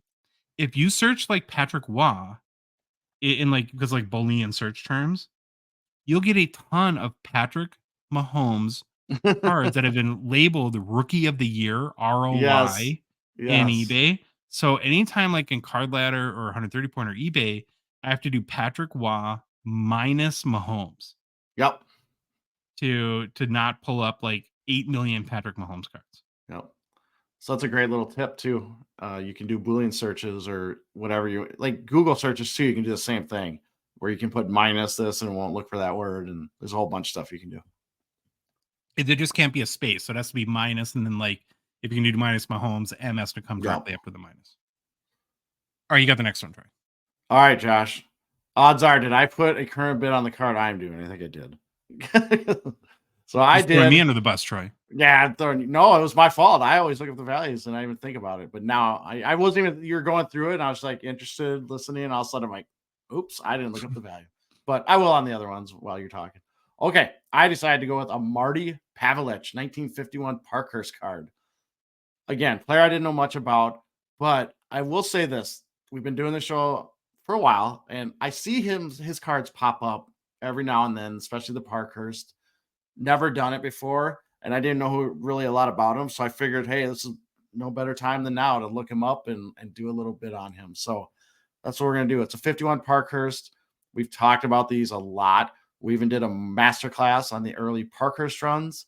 So for that reason, I'm not going to go over the whole 51 Parky set, but if you want to know a lot more about that and the whole Parky's run, we have episode 51 of our podcast. Jeremy Lee does a masterclass and goes over a bunch of great information regarding the Parkhurst run from 1951 to 63. So a little shameless plug for a past episode. So, all right, let's look at this card. It's a PSA 6. If I zoom in here for our YouTube friends, PSA 6, it looks in really nice condition. Centering left to right, actually, it's slightly off, but it looks pretty good. The top to bottom centering is definitely off a little more. A lot of space there and a pretty thin line, pretty thin up here. Corners, obviously, this is every Parky's card I've ever looked at on here has got some wear on it. These are older cards. And then I noticed, if you zoom in, there's like, remember they were collated in a cement mixer. Yeah, in the cement mixer. So that makes sense. There's like these black marks on the top left and right. So I don't know if those are pen, if they're ink from the printer when it was produced, and there's some other dots on the top. But again, when you look at the card, I mean, those are in the periphery and they don't really stand out. The picture itself, very clean, looks really nice, good coloring from the image on the PWCC site. Now, I will say one thing. I don't know. The card to me looks just a tad cockeyed, but I don't know if that's because it's shifted in the holder, or I don't think it's the printing. I think it's actually shifted in the holder, or it maybe could be just like Jeremy Lee would call that tilt in the printing. Yeah, it could be tilt in the printing, or it's shifted in the holder, or my eyes are playing tricks on me. It's one of those three. So I said, if you're really interested in the card, go look at it, zoom in, see what you think. But just notice that it, to me, that's what it looks like. But it's up to you to make a final decision. And then have to learn a little bit about our boy Marty Pavich. Josh, he's a defenseman from Sault Ste. Marie, Ontario. 4-time Cup winner with the Red Wings. Played his entire career with Detroit. Over 10 seasons, he had 93 goals, 159 assists for 252 points in 633 games. His career spanned from 1947 to 1957. And Pavich is regarded as an unsung hero of the early 50s powerhouse Red Wings. That also included Gordie Howe and Ted Lindsay. Red Wings manager Jack Adam referred to Pavich as one of the 4 key men around whom we build our hockey club. So good praise for him. Considered one of the best shadows of his time, Josh. His role is to shadow and check the other team's top scorer. Quick question. Do you know who my favorite shadow was of our time for hockey? And it was against Martin Brodeur, I believe. Shadow a goalie? Yeah. Do you remember when Sean Avery basically turned around and just put his arms up and stood in front of Brodeur to block his vision? Oh, I do remember that. Then I think it was Brodeur. I apologize if it wasn't Brodeur, but whoever it was. I think it was Brodeur too. Yeah, and it was just hilarious. And then I think they got in a fight. But that's the stuff. I know Sean Avery is probably not the greatest human being, but it was funny. All right, fun facts. After retiring, he ran a plastics manufacturing company with Ted Lindsay. Go figure. There you go. Josh, our boy is still alive. He is the last surviving member of the 1950 Detroit Red Wings Stanley Cup winning team. He is currently 96 years old, still going at it. So congratulations to him. Hopefully lot more years left for him. All right, back to the card. PSA 6 has a Papa 38 There have been 2 sales of a PSA 6 this year. One sold on May 27th of this year for $242 US, and one sold on August 17th for $132 US. Current bid on this, Josh, is $31 US. I mean, that's a really cheap price for a pretty nice Yeah. looking card and significant player in the history of the game. Can't beat it.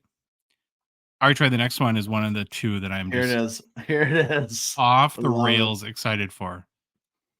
Oh my gosh, this card is amazing, and I cannot wait to get into this. So we know we love our C55s. Now, Yeah. maybe actually someday between us we'll own one. We'll own one. We talk about it. We love it. Between the 51 Parkies and the C55s, it's a little pathetic. We haven't bought one yet, Yeah. but we're gonna have to fix that soon. So I knew instantly I was going to preview this card just based on the name. My 100% absolute favorite movie of all time, Troy. Can you guess based on the name? Check. Yeah, Judge Smails, right? Some of the greatest quotes ever in a comedy, like where Judge Smails goes, "I've sentenced boys younger than you to the gas chamber. Didn't want to do it. Felt I owed it to them." And then Troy, almost every I don't know if a day goes by, especially my daughter Ava, where like my son will ask for something, my daughter will ask for something, and my canned response is always, "You'll get nothing and like it." Of course, right? Got to give Judge Smails the props there too. So yeah, totally in on the card. Now, didn't know anything about Walter Smail. Wally, I guess, as I like to call him. But that's just me, though. His real name is Walter Sidney Smail. Born 1884, Troy. Lived till 1971. So another guy that lives a long time, passing away at the age of 86. Now, you're not going to believe in a minute that this guy lived to 86. You won't believe it. He was a 2-time Stanley Cup champion. Won his Stanley Cups playing for your favorite team, Troy, the Montreal Wanderers in 1907, 1908. So all who wander are not lost. Remember that. Yeah, there you go. Ooh, very poetic. He played cover point, which apparently is the old days term for defenseman. I love it. I never knew that. So, I am going to make that our new term at Minnetonka for our defenseman. I've tried to change it. We kind of have changed it to fronts and backs because we kind of run our system interchangeably sometimes. But cover point is really cool. Well, it's supposed to be meant for like an offensive minded defenseman, so like a puck moving defenseman. So probably fitting again for Minnetonka. Now, here's where we get into this amazing part of this, right? So I'm on Wikipedia. I find this image and sketch drawing from the January 18th, 1918 issue of the Province newspaper in Vancouver, British Columbia. You got the picture, Troy? I do. Right. So as a newspaper article, they included this image as like a supplement to it, right? So if you're listening, the graphic is titled "Stitch Survey of Small's Face," with a subheading, which is kind of amazing too, that a round dozen of honorable hockey scars. Honorable, I like it. Honorable hockey scars. So the image is amazing. It details and like points to 12 different areas on Walter's face, right? Where he had different injuries due to the game of hockey. And then it lists like what the injuries were. So the injuries range from flying pucks to naming specific players like Newsy Lalonde or for Frank Patrick, guys we learned about through this segment on our show. One of them, though, is labeled 20 minutes unconscious. That was fantastic. And then there's a graphic that just points his nose, and it says that his nose was cut over 50 times, including 35 times in the 1908 season alone. Now, it wasn't in the graphic, but in the Wikipedia entry, Troy, too, it says that after a collision with Lester Patrick, one of the legendary, influential people in the game, Walter Smails was rendered unconscious for 15 hours. 15 hours. How did this guy live to 86? How? What do you think? I mean, this guy must have been immune to CTE or something? That's crazy. You think with all this stuff, he brain would have kind of mush. The only thing I could compare like this graphic to is the whole like Terry Sawchuk kind of like face photo that's kind of famous, right? Mangled up, yeah. But I've never seen anything like this. This kind of blew my mind. It's pretty amazing. Okay, we'll get back to the card. For PSA 1, actually, I think the card has some pretty nice eye appeal. Centering seemed almost perfect, Troy. If Yeah. you're a centering guy, I mean, maybe a tiny bit off left to right, but I don't know. And then there's going to be obvious flaws in any PSA 1, but it doesn't look. Does this look like a No, PSA 1 to you? I would. I no. It actually, I think it looks really nice. I'll take this any day. As long as there's no like when I think of ones, I think creasing. I don't see any creases. Like Yeah.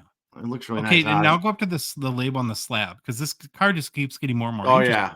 Oh yeah. So when you look at the slab, it's 1911 C55 Walter Smale, and then below it says right hand on hip. So you're like, huh, what's that about?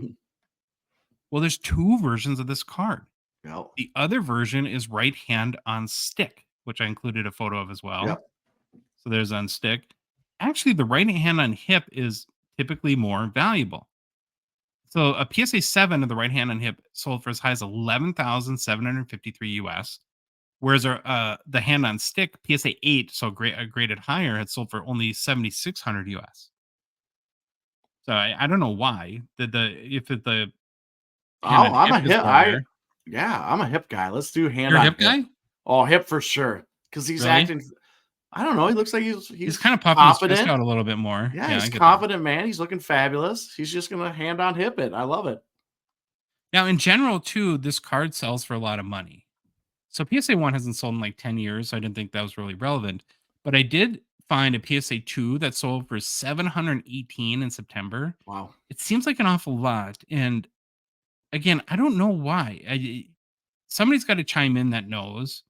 I think I'll get an answer from Jeremy, or there's some like big time vintage collectors in the chat on our YouTube Yeah. show that would know. I don't know if this is like a super rare card, one that's hard to get, one that had production issues, or that the print run is a lot Mm. smaller, why there was two versions. So if you know any additional information about this card, I probably should look it up in the Bobby Burrell book. And I know Bobby chimes in, so he might, Oh yeah.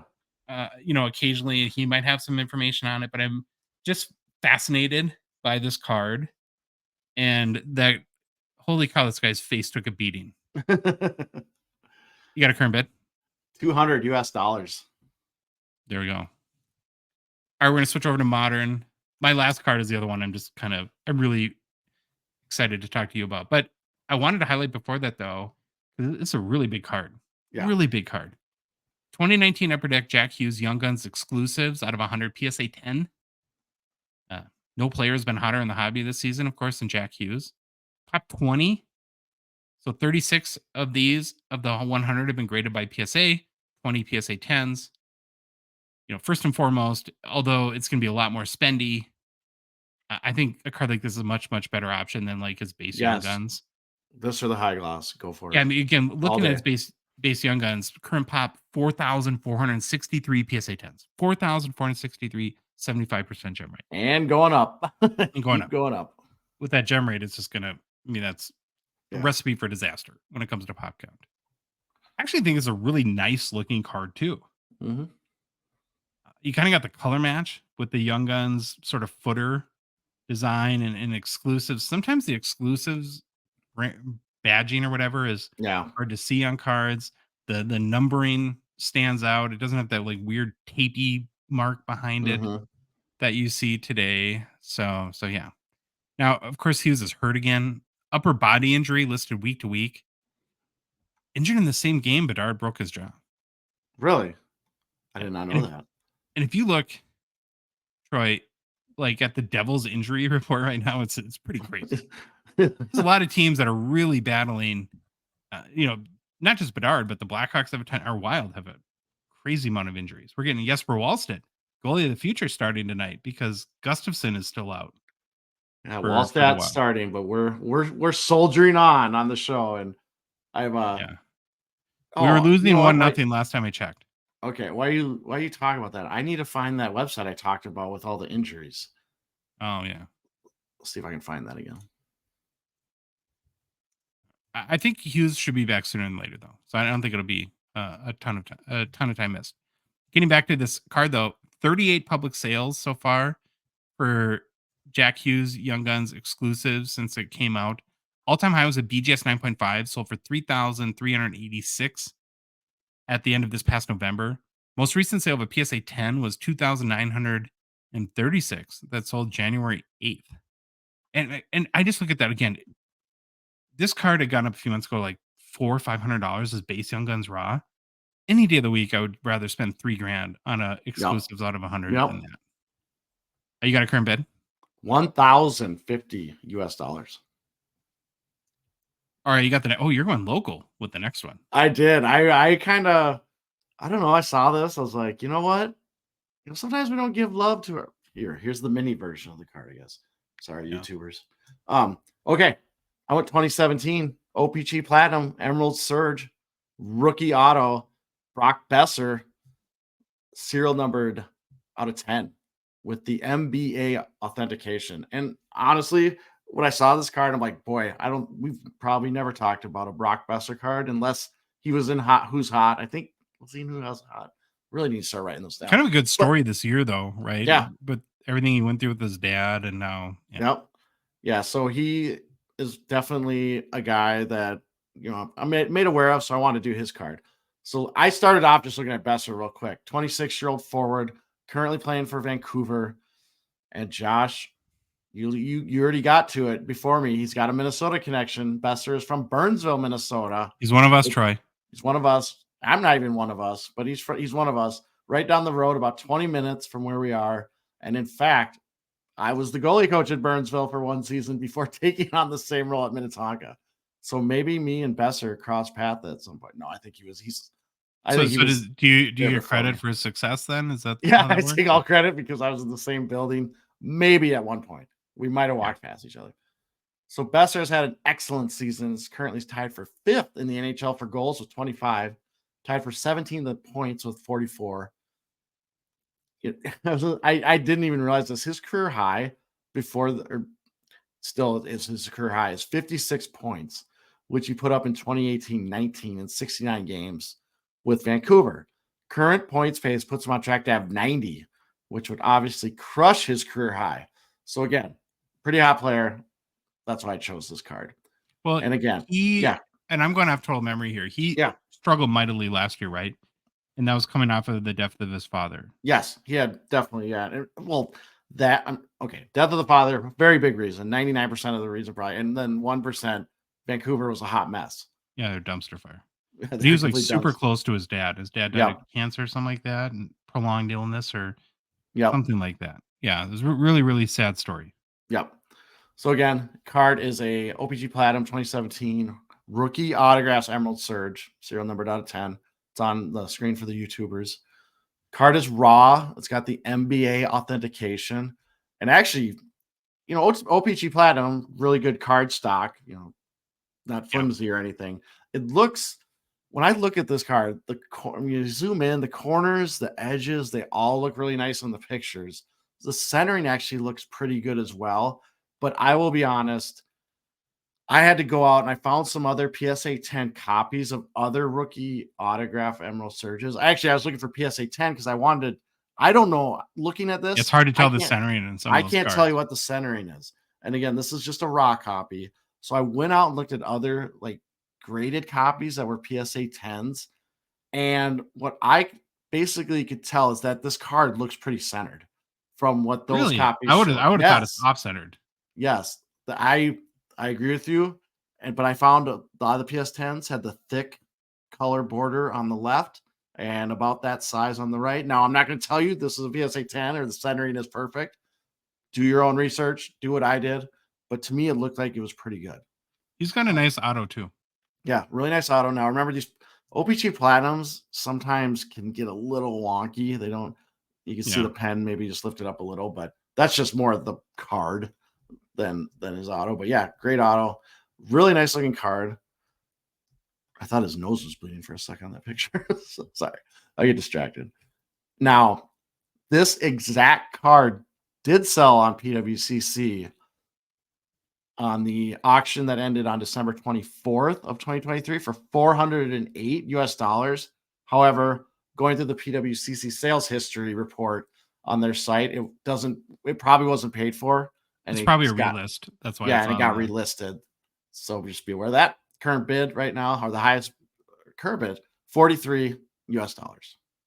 408 is a lot of money for this card. That's what I thought. And whoever bought it probably said, "Oh no, what did I do?" and decided not Buyer's to pay it. remorse, Yeah, that's what I'm guessing happened. which sucks because Yep. it's crappy for because who knows, maybe somebody bid 375 and then you Yep. kind of rob the seller of getting that money. So, Yep. Now you gotta wait a whole nother at least I got it relisted pretty quick, which is good. all right, the next card, the last card, Troy. This caused me to have a hobby epiphany, Oh, a sorry. Here's the back of my revelation. Brock Oh, Besser if anyone cares. it's beautiful. This card, you have to explain to me these pictures because I'm so lost. First two I I, get, I, I had, don't a, I even had a know. I had a hobby epiphany on this card. So Yeah. I'm gonna get all into All it right, let's right now. go. Very, very excited to talk about this card. And it was not I couldn't find the second card that I wanted to talk about. And what drew me into this card, it's a 2011-12 The Cup Wayne Gretzky Foundations quad jersey, so 4 jersey and an auto 15 BGS 8.510. I can't find a card. I'm getting kind of frustrated that I want to do. And then I see this and I'm like, I don't like jersey cards. But then I'm like, maroon? Yeah. What the heck? Maroon Wayne Gretzky. And a very nice feature of this card is it actually shows, sometimes like a lot of cards will have like a patch from an all-star jersey, but it'll show their regular jersey. So it Yeah. shows the Yep. all-star jersey. And I'm like, oh, that's kind of interesting. What year was that from? Then I look at the back of the card and I see that the jersey pieces are game used. And here's where I have this hobby revelation. We've talked about memorabilia a lot lately and the whole notion of provenance. So here you have a card with 4 jersey pieces of a maroon jersey that's game used from an all-star game where Yep. you can very easily go up and what year did Wayne Gretzky play in the all-star game where he wore a maroon jersey Yeah. and learn that it was 1999. It was his last year, his last all-star game. He scores 3 points, is named the game's MVP. And although it's jersey, it's not 3-color patch, it's not Yep. awesome card. You have an autographed, game used jersey card where you know the exact game that this jersey was from. Because it's an all-star game. There's one of them. And it's a really odd jersey that they only wore once. It was 1999 in Tampa.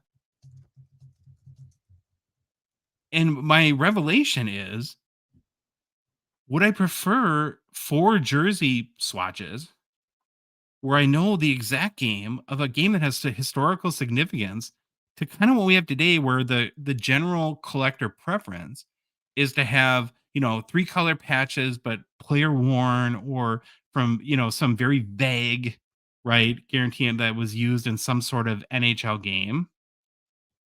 Which the back on this isn't really specific, but because the jersey was so unique and we know it was only worn in one game, you can identify it to the exact game Yeah. it came from. And my epiphany was I would rather have this. This card is awesome, Yeah. I think in this my is opinion. And I would it's pretty take it cool. over some random 3-color patch card that is certainly player worn Yeah. or even game used where it's like, who knows? I don't know if it was like an Oilers game used. It might be tough there, but I don't know. I mean, it just and it got me to think that I might care more about provenance than I do I guess the quality of the memorabilia. But I don't want to say that this isn't high quality, but sort of the intricacy of the memorabilia. Does that make sense to you? Makes complete sense to me. I get it. I would like if it was 4 Oiler color patches though. Like just the 4 different colors. But you would never And then know though, because I yeah, you figure it don't know doesn't the put what's it? Providence? Provenance? provenance. Yeah. Provenance. It's Yeah. kind of and thankfully again too, they put the right photo. It's not like him in a Kings jersey or Yeah. something like that, Or right? Rangers. It's him from the All-Star game. He played for the Rangers. You can Yeah. go and find that exact jersey from that game just by doing some like 2 seconds of online searches. And it even gets better too, because the next photo is there was an out of 5 version that actually has the patches. Okay, that's what this says. Oh, And this is this is great. where it was like, I'm like, whoa, this is like the creme de la creme. So somebody bought this card. So it's just a parallel. It's like the more, lower numbered parallel out of Yeah. 5 of the quad patch auto. Somebody spent like $1,700, I want to say, on this card just last month, like 3 weeks ago. Wow. $1,702 somebody bought this for. I would like to find that person, shake their hand, and tell them job well done. Because I think when you can point to a Wayne Gretzky card from the Cup out of 5 with game used patches where you know the exact game they came from. There was his last All-Star game where he had 3 points and was All-Star MVP. Holy cow. I would have spent $1,700 in a second on this card. Yep. Yeah, I know. So that's my hobby revel. So in the jersey one is probably not going to sell for $1,700. No. I think there was one sale that I found in April 2021 for a raw copy. So this is a BGS 8.5 out of 10. The auto is beautiful. Nobody really cares. These cards 8.5. That's a fine grade. Corners are and edges are always a little bit mucked up. But yeah, I don't know. This is an awesome card. And again, I it's a card that in looking through the auction and combing through the auction that I kept disregarding because I don't like jerseys. And by actually looking at it and thinking about it and tying the weird maroon jerseys to that very specific All-Star game and then learning that it's game used, it was like this card is totally changed my mind on the card. You got a current bid? Current bid is a whopping, I found it, $220. Okay. So I was thinking about this. Do you remember, and I tried to look it up, but I'm not logged in, so apologies. Do you remember what the Gretzky stature out of PSA 9 out of 5 went for on PWCC? It was on the 12-18 auction. Is that the blue one? It's the blue one. I want to say like $600, $700, $800, something like that. Boy, tell me which one you'd rather have, that for $700 or this for. And that was just an auto. That was just an auto out of 5. Yeah, so I'm assuming this will sell for like $800. Yeah. This is a well, now I probably just talked about the price, but had I not been doing the show, I would have bid on this card for sure. And I'm gonna have a hard time not like drooling over it again on the YouTube show as well. It'll be a fun one to watch, maybe. Yeah. I'm just really into the whole provenance thing. Yeah. It's really cool. All right, time for personal pickups. All right. Is this you want to do your walk of shame, Troy? Yeah, now I put a comment that I'm about to lose my hockey card hobby membership if I keep this up, but it's hard. I just don't have a lot of time to look at hockey cards right now. Got lots of hockey coaching and all that stuff. So I spent like a half hour and I bought some stuff. So maybe I did enough for the both of us. I had 2 purchases. One was a lot. Well, not really a lot. I just bought them all kind of. Yeah. Big fan of the 2021 Fleer Ultra medallions, the gold medallions.